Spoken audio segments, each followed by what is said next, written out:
Good morning dear students, welcome to Safalta career institute.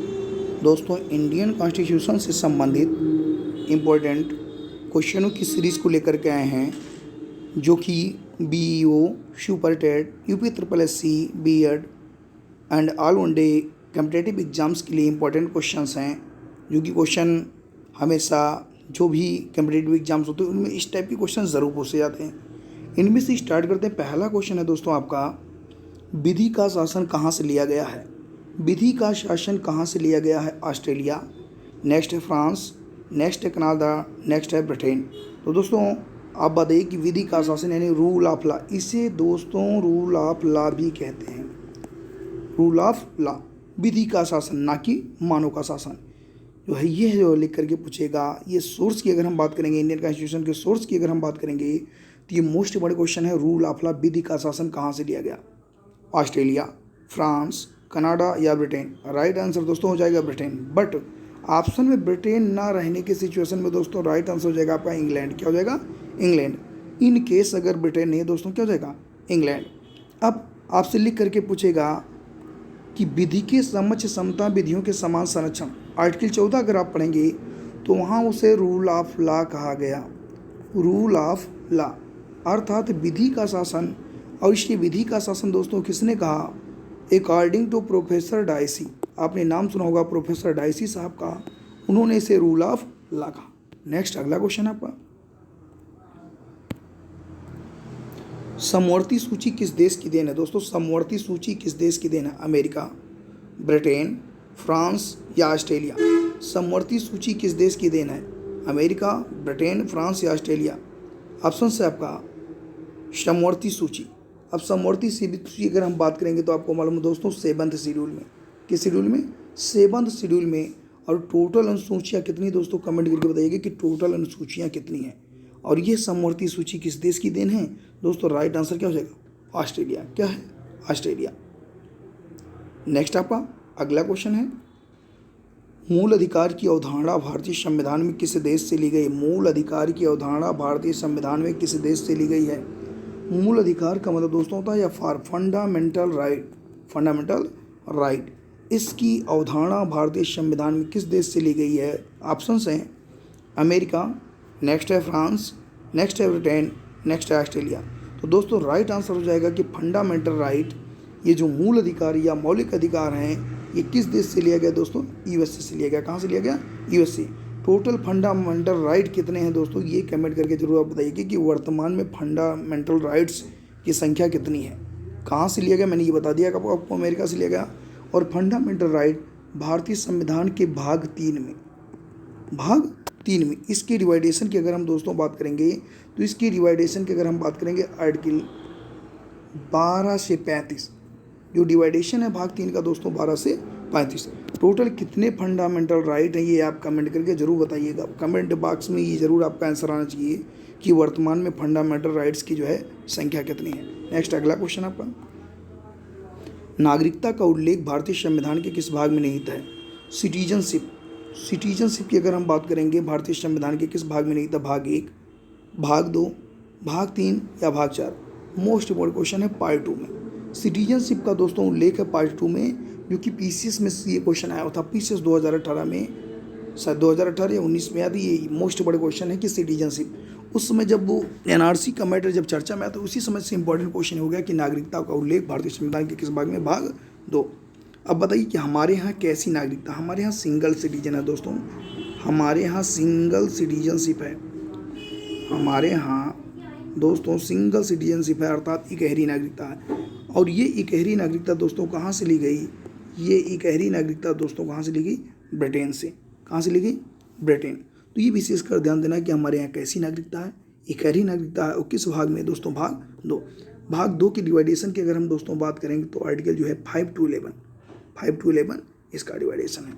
Next अगला question आपका, विश्व में सबसे बड़ा संविधान किस देश का? विश्व में सबसे बड़ा संविधान किस देश का? अमेरिका, ब्रिटेन, भारत या फ्रांस? विश्व में सबसे बड़ा संविधान जो है यह है भारत देश का। वो लिखित भी लिख करके पूछ सकता है कि विश्व में सबसे बड़ा लिखित संविधान किस देश का दोस्तों? भारत का। किसका? भारत का। नेक्स्ट है आपका अगला क्वेश्चन है, निम्नलिखित में से किसे संसद जननी कहा जाता है? निम्नलिखित में से किसे संसद जननी? जर्मन की संसद को, ब्रिटेन की संसद को, फ्रांस की संसद को, या अमेरिका की संसद? दोस्तों राइट आंसर हो जाएगा ब्रिटेन की संसद। किसको? ब्रिटेन की संसद को जो है संसद की जननी कहते हैं। आज में जर्मन वगैरह की हैं, फ्रांस की संसद, अमेरिका की संसद है। तो अगर लिख करके इनकेस पूछेगा कि विश्व में प्रथम लिखित संविधान किस देश का है? विश्व में दोस्तों प्रथम लिखित संविधान किस देश का? दोस्तों राइट आंसर क्या हो जाएगा? अमेरिका। नेक्स्ट अगला क्वेश्चन आपका दोस्तों, भारतीय संविधान अपनाया गया। भारतीय संविधान अपनाया गया 26 जनवरी 1950 को, 26 नवंबर 1946 को, 26 नवंबर 1949 को, या 31 दिसंबर 1949 को? तो भारतीय संविधान कब अपनाया गया? यदि अगर आप लोगों ने परमिएबल पढ़ा होगा दोस्तों तो यह मालूम होगा, यह 26 नवंबर 1949 को, 26 नवंबर को 1949 को अंगीकृत अधिनियमित और आत्मार्पित किया गया। मिति मार्ग शुक्ल सप्तमी संवत। तो यह ध्यान देना कि भारतीय संविधान कब अपनाया गया? 26 नवंबर 1949 को। और दोस्तों पूर्ण रूप से लागू कब हुआ? 26 जनवरी 1950। क्लियर? नेक्स्ट अगला क्वेश्चन है आपका, अनुच्छेद 1 में भारत को क्या कहा गया है? अनुच्छेद 1 में भारत को क्या कहा गया? परिसंघ, महासंघ, एकात्मक राज्य, या राज्यों के संघ के रूप में? अनुच्छेद 1 भारतीय संविधान के अनुच्छेद 1 में भारत को क्या कहा? India that is Bharat. Bharat राज्य को जो है इंडिया दैट इज भारत, यानी भारत का एक नाम और है दोस्तों, क्या है? इंडिया। इसे जो है राज्यों के संघ के रूप में इंडिकेट किया दोस्तों, राज्यों का संघ होगा। नेक्स्ट है अगला क्वेश्चन आपका, निम्नलिखित में से किसे संविधान की आत्मा कहा जाता है? निम्नलिखित में से किसे संविधान की आत्मा? ऑप्शन से उद्देश्य का, नेक्स्ट है मूल अधिकार, नेक्स्ट है मूल कर्तव्य, नेक्स्ट है डीपीएसपी। निम्नलिखित में से किस भाग को संविधान की आत्मा कहेंगे दोस्तों? राइट आंसर हो जाएगा उद्देशिका। क्या हो जाएगा? उद्देशिका। फंडामेंटल राइट को भी हम आत्मा कहते हैं, but according to doctor B R. Ambedkar, doctor B R. Ambedkar के अनुसार फंडामेंटल राइट को भी संविधान की आत्मा कहा जाता है। नेक्स्ट आपका डीपीएसपी को भी संविधान की आत्मा कहते हैं। DPSP directive principle of state policy, जो कि भारतीय संविधान के भाग 4 में निहित है, इसे भी संविधान की आत्मा कहते हैं। लेकिन इसे संविधान की आत्मा ग्रेनविल ऑस्टिन ने कहा।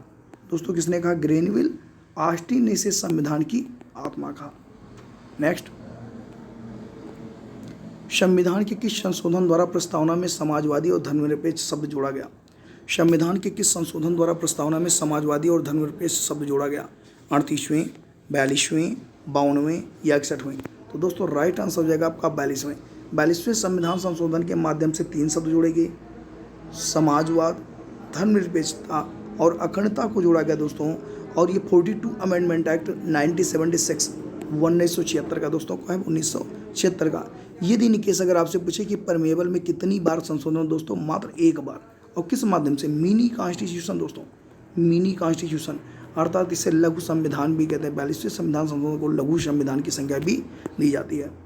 इसी में आपका दिया है 52वां संविधान दोस्तों। ये 52वां दोस्तों आपका है 1985, 52 अमेंडमेंट एक्ट जो है 1985 का। इसका संबंध जो है दल बदल से। और दोस्तों ये 10वीं अनुसूची, किसमें? 10वीं अनुसूची। तो आप याद रखना 10वीं दा से दल बदल। 10वीं अनुसूची में क्या संबंधित है? दल बदल से। इसी में दिया है 61 अमेंडमेंट एक्ट। तो 61 अमेंडमेंट दोस्तों 1989 का। पहले मत करने की जो दोस्तों आयु थी वो 18 थी। पहले मतदान करने की दोस्तों क्या थी? 18 नहीं दोस्तों, पहले 21 थी, घटा करके उसको कितना कर दिया गया? 18। तो 61वें संविधान द्वारा मतदान करने की आयु को 21 से घटाकर दोस्तों कितना कर दिया गया? 18। और ये कब से प्रभावी हुआ? 1989 से। नेक्स्ट अगला क्वेश्चन आपका, संविधान सभा के अध्यक्ष कौन थे? Doctor B R. Ambedkar, doctor Rajendra Prasad, doctor Sachchidanand, doctor VN.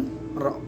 अब संविधान सभा के अध्यक्ष, थोड़ा सा यहाँ क्वेश्चन को क्लियर कर दे रहे हैं। संविधान सभा के अध्यक्ष, अब इसमें अगर अस्थायी और अस्थायी की अगर हम बात करें, अस्थायी, तो अस्थायी की दोस्तों बात करेंगे डॉक्टर राजेंद्र प्रसाद, और जैसे अस्थायी की बात करेंगे डॉक्टर सच्चिदानंद सिन्हा। सुपर टेट में ये क्वेश्चन आया हुआ था, पर इसमें पूछा था कि संविधान सभा के प्रथम अध्यक्ष कौन थे? दोस्तों प्रथम छूट गया है।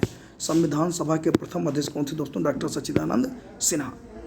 नेक्स्ट है आपका, निम्नलिखित में से किस देश का अलिखित संविधान है? USA, UK, Bharat, Pakistan. तो निम्नलिखित में किस देश का दोस्तों अलिखित संविधान है? ये यूनाइटेड किंगडम का। यहाँ का संविधान लचीला भी है और अलिखित संविधान है। तो लिख करके आपसे पूछेगा कि प्रथम लिखित संविधान दोस्तों यूएसए। विश्व में सबसे बड़ा लिखित संविधान दोस्तों किसका? भारत का। लेकिन प्रथम अलिखित संविधान दोस्तों यूके या ब्रिटेन। नेक्स्ट, थैंक यू दोस्तों। इस वीडियो में इतना ही। दोस्तों आप लोग चैनल को जो है सब्सक्राइब करें, शेयर करें। आप चैनल वगैरह आप लोग दोस्तों सब्सक्राइब नहीं करा रहे हैं, जितने जल्दी से जल्दी सब्सक्राइब कराएंगे उतनी जल्दी हम लोग लाइव की कोशिश करेंगे कि जो है और फैकल्टी को लेकर के लाइव का प्रयास करेंगे। तो आप लोग दोस्तों अगर ये आपके लिए हेल्पफुल वीडियो हो तो इसको जो है लाइक करें, शेयर करें और चैनल को सब्सक्राइब जो है अपने हित मित्र दोस्तों से ज़रूर करें। थैंक यू दोस्तों। इस वीडियो में इतना ही। और प्रैक्टिस आप जितनी ही प्रैक्टिस करेंगे उतना ही बेहतर रहेगा। थैंक यू दोस्तों।